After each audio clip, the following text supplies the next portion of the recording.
Good afternoon and welcome back, y'all, to another, I guess you could say, special episode of Random and Raw. The only reason I say special is because I'm actually filming this on my birthday. See, I think about the people. But, as you see, another random place with a raw topic, top of the dome. But today I want to get into back in the day. Um, I was pretty much a voice actor.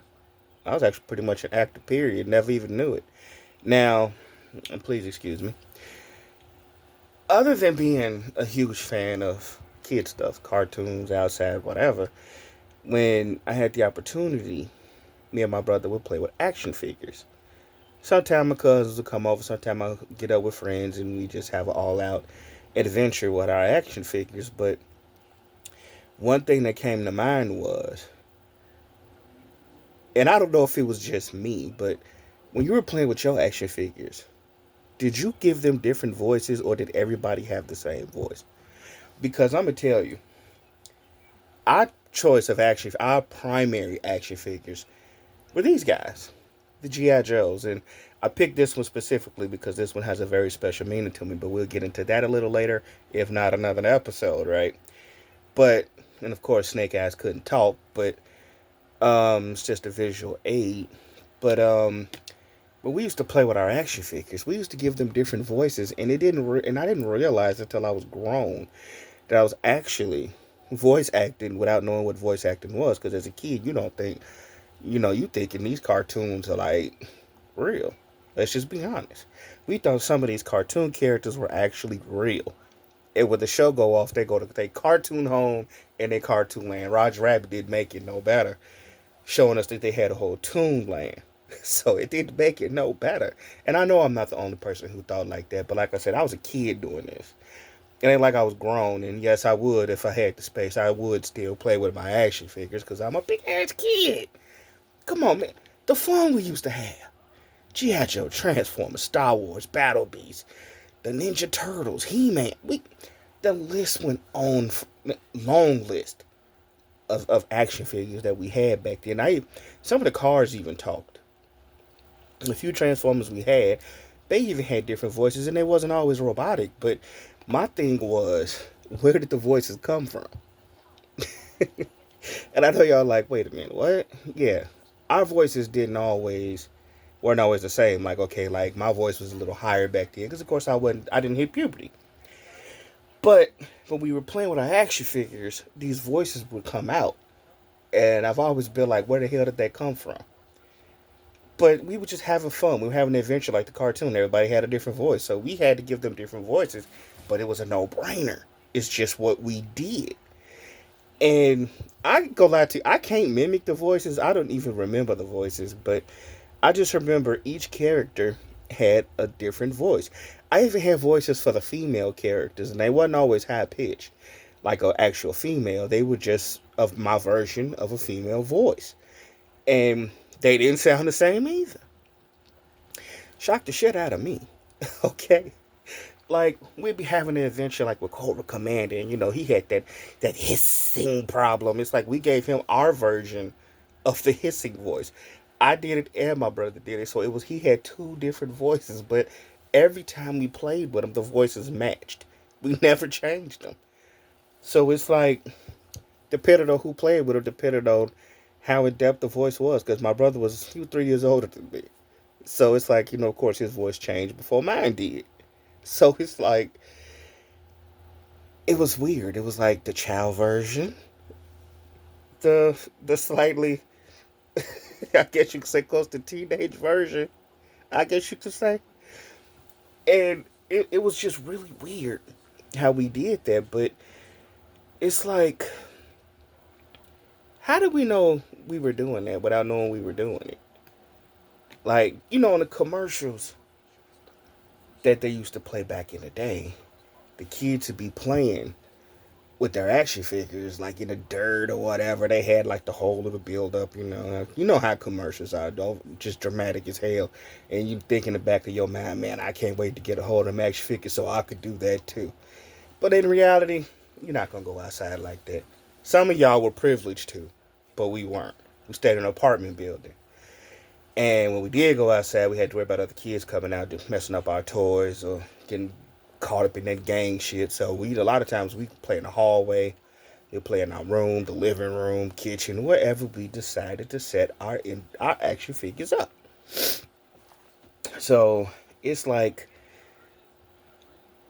our imagination took over, and we just went places that normal people would never go. Like in my mind, I have honestly been to different dimensions, different planets.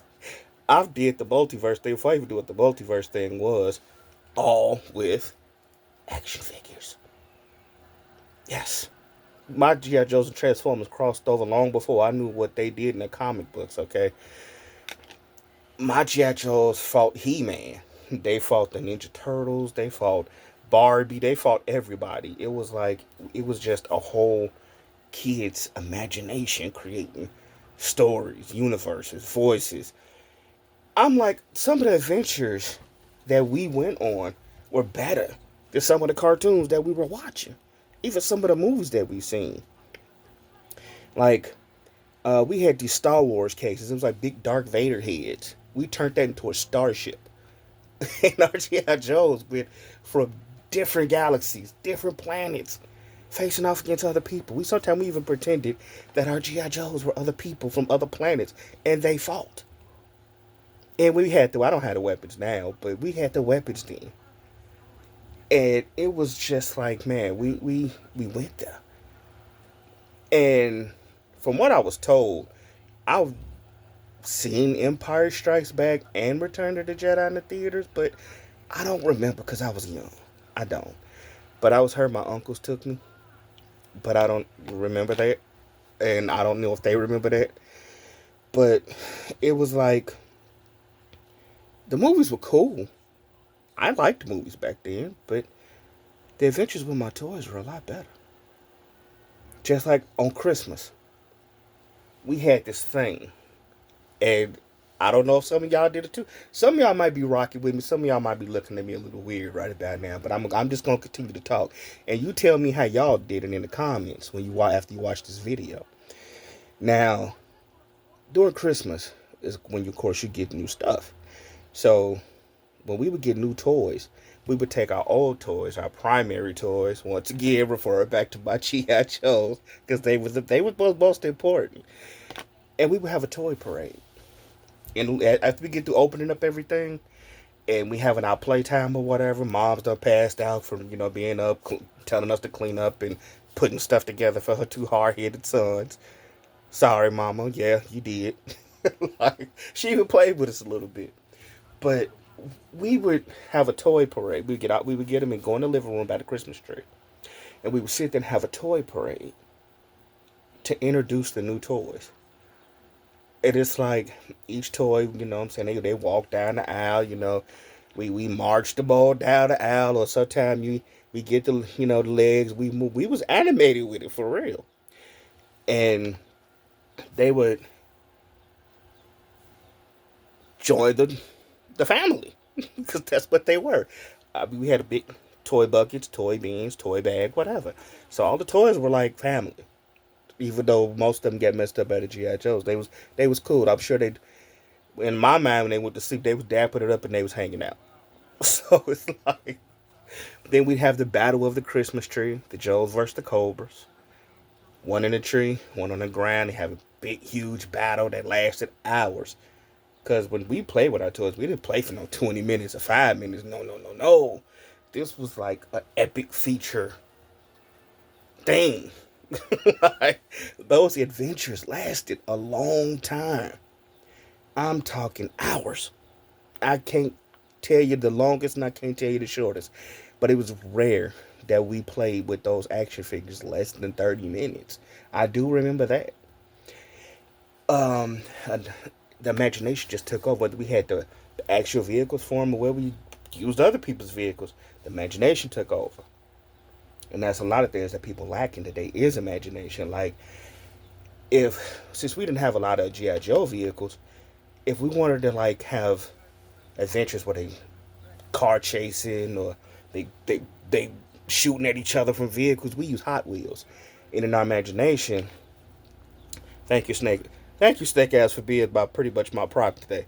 But okay, we got a Hot Wheel car, which I don't have one at the moment, but we'll have them sitting down, pretty much like that, with the gun in their hand. Please excuse my allergies, are messed up. We would have them sitting down with like their guns in their hand, and we'd have them shooting at each other.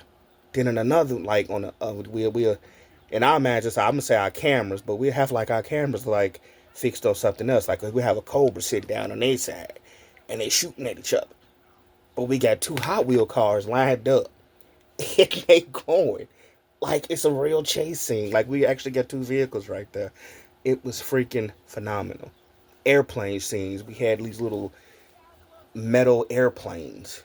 I don't I don't think they weren't. I don't think believe they were Hot Wheels. I don't know where we got them things from. We had them for the longest, but they were little metal airplanes, and we would have them flying. They would do all the maneuvers, and we would pretend like it's the Joes like flying the plane. And it's like we got the whole sound effects that for the missiles. It was crazy. We even had landing sequences, makeshift um, landing strips, aircraft carriers, because we didn't have the big aircraft carrier. I mean, hell, we had nowhere to put it, let alone because mom couldn't afford it. So we had to make do with what we had. So we would pretend like they were on an aircraft carrier. And for like the stuck up generals, like we used the character like the action figures we didn't use that much, like the Star Wars figures. Fuck you, Han Solo, but because he was one of the ones that played the part of the stiff asses that was on the aircraft carrier. Him, Lando.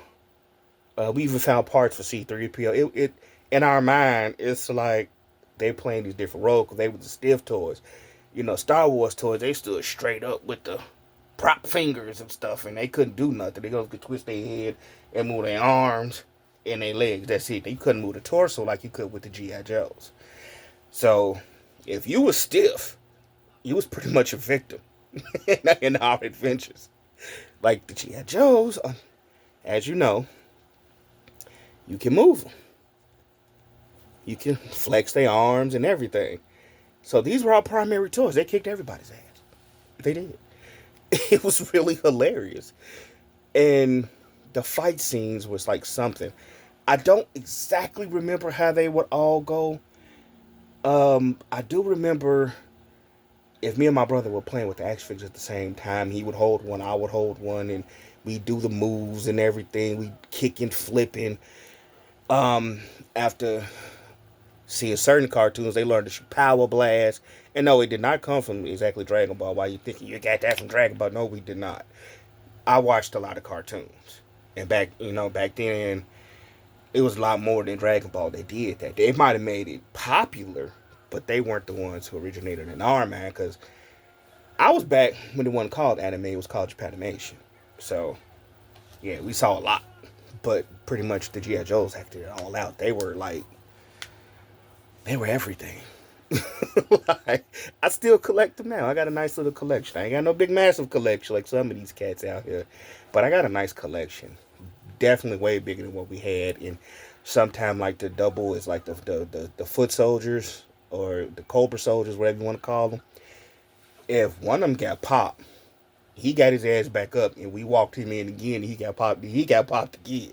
So it's like we might not have had hundreds of them, like they did in the show that was getting beat up on. Like that one foot soldier got beat up a lot. He might have got shot a lot.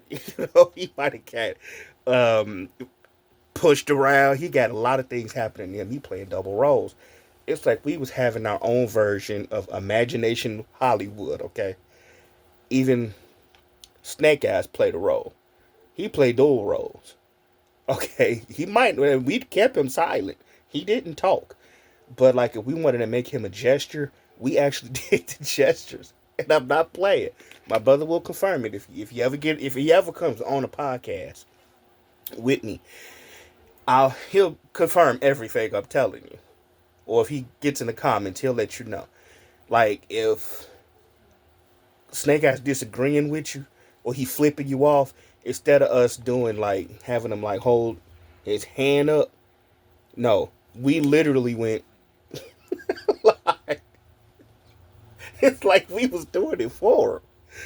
And sometimes the gestures that the toys couldn't do, we would do like they were doing it, and we just have the toys respond to it. It was, I'm telling y'all, it was so crazy. But it was our imaginations at work. And yet, then again, we had sound effects. Like if we want to flip them off, we go, mm. It wasn't just, it was, mm. Okay. So it's like we had the sound effects. We might not have had all the lighting effects, like, you can cut the light on off in the room or something like that. But we even had background music, believe it or not. Yeah. If the radio was on, sometimes we'd cut it down, but it'd be like background music to like set the scenes depending on what scene we doing. And depending on what's on the radio, we would set the scene. It was hilarious. And I know I keep saying that, but it was just our imagination at work. It's like we was Hollywood in our minds, y'all. But we were also voice acting. And had I known then what I know now, I might not have never been a driver professionally. I might not have been in security.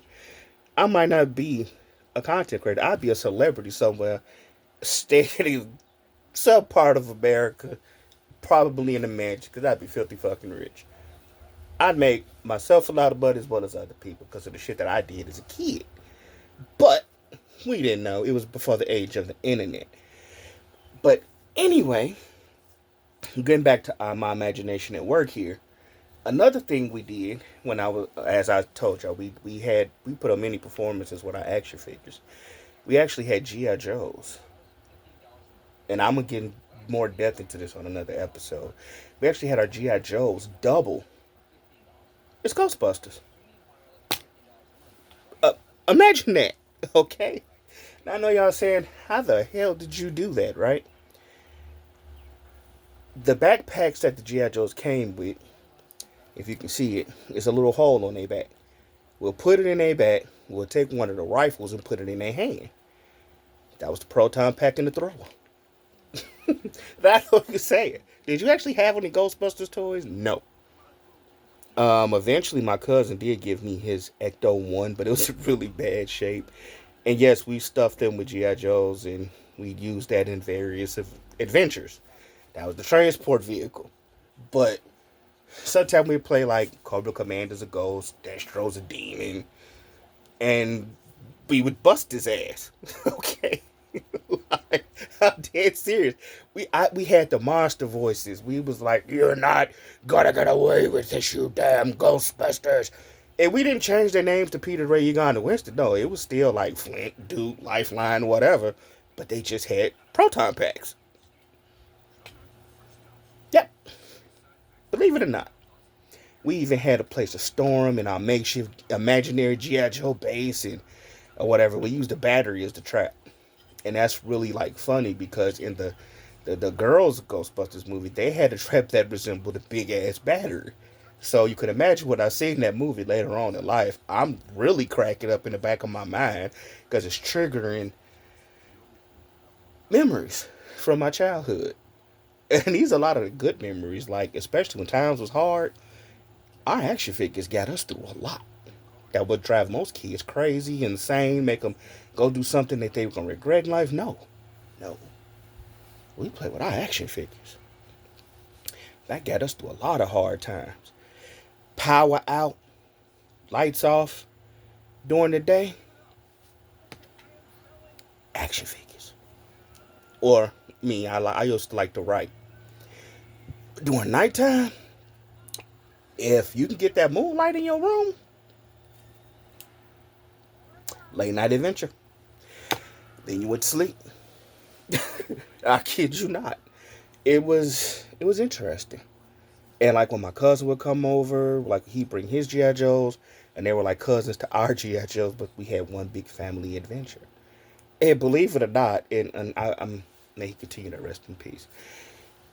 He would tell you, and we laughed about this later on in life, that it was like those are the best times when he would come over because it's like His sister and brother didn't play with G.I. Joes like he did. So when he would come over there with us, he was like we was the brothers that he didn't have because he used to want to sit down and play with his toys like that. But of course, it didn't happen. And, everybody's household is different. But he enjoyed that. And to hear him say that, because he was Cool, Mr. Popular. Love that boy to death.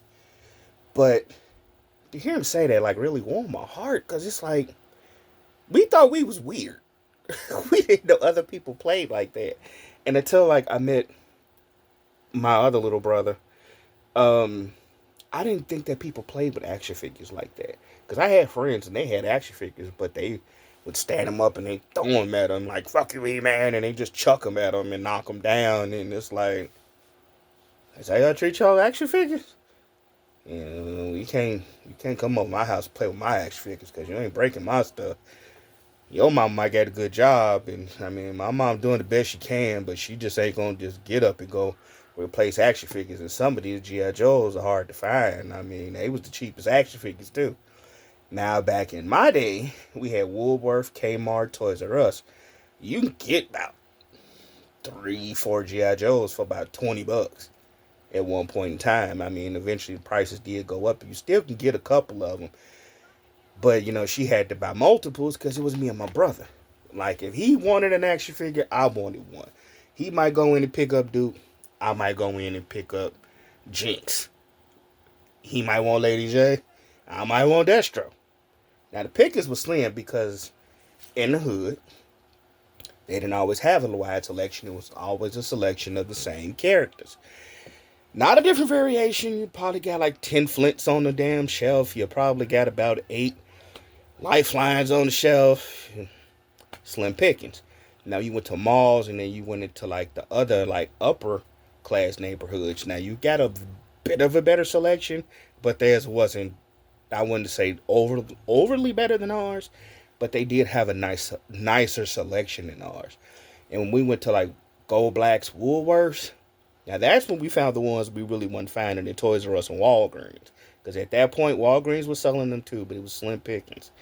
But when we did get a chance to get them, oh, we got them. We didn't care about nothing else. Our video games, but that's another episode for another day because I am a big gamer.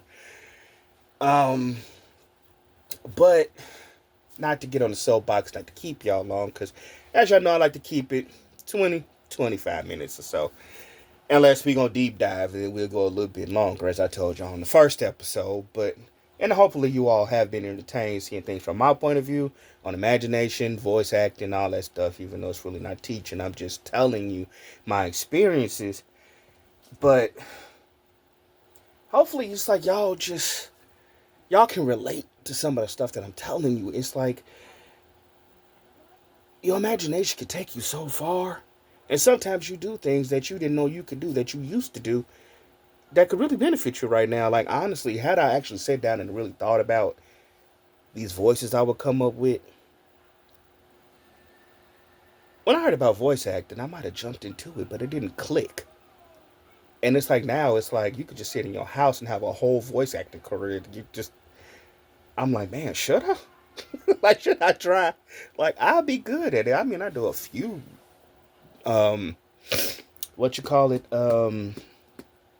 impressions, but I ain't got like a long list of impressions. A lot of my voices are original, but I would do it all over again if I was to come back, and I had to be a kid all over again in the 80s. If that's what happens, I'd do it all over again. I wouldn't go outside. I wouldn't go to the park. I wouldn't be chasing these little fast-tailed girls around who weren't giving me no play, no way. It was fun when it happened, but I would think I would dedicate more time into my action figures. Because, and I'm going to get into that on another episode, these things inspired me so much creatively till my brain just can't shut off. I have a whole universe of characters. And we'll talk about that later. But my main character, the one that started it all, the one that I'm still developing and changing repeatedly, came from this action figure right here. It's amazing what an imagination can do for a child. And I mean, it's like I feel like we're really losing that with today's kids. But don't be scared to be weird, man. I mean, think back on the stuff you used to do. If you got kids, do it with them. Sometimes just be a kid again. Be a little strange. Cause I was, and man, I got notebooks of stories I done wrote. Lots of memories. I'm trying to get my kids to use their imagination a lot more. Like, my daughter loves Sailor Moon, my son loves Spider-Man, and it's like if I could just get them to use their imagination more than them gadgets, they might grow up to be creative just like they dear old dad. But with that being said, I hope, I hope I helped somebody out. I hope I've entertained y'all. Like, I hope y'all keep coming back. And I hope y'all keep hitting that like button. I hope y'all keep commenting. And I hope y'all keep following. And if you want more Mad Vampire, stay tuned for the next episode. And y'all can also follow me over on the Clock app. Check out some of my videos. And I game stream on the weekend. But until next time, y'all, don't be scared to be weird. Don't be scared to use those voices. And most of all, don't be scared to black out. Till next time.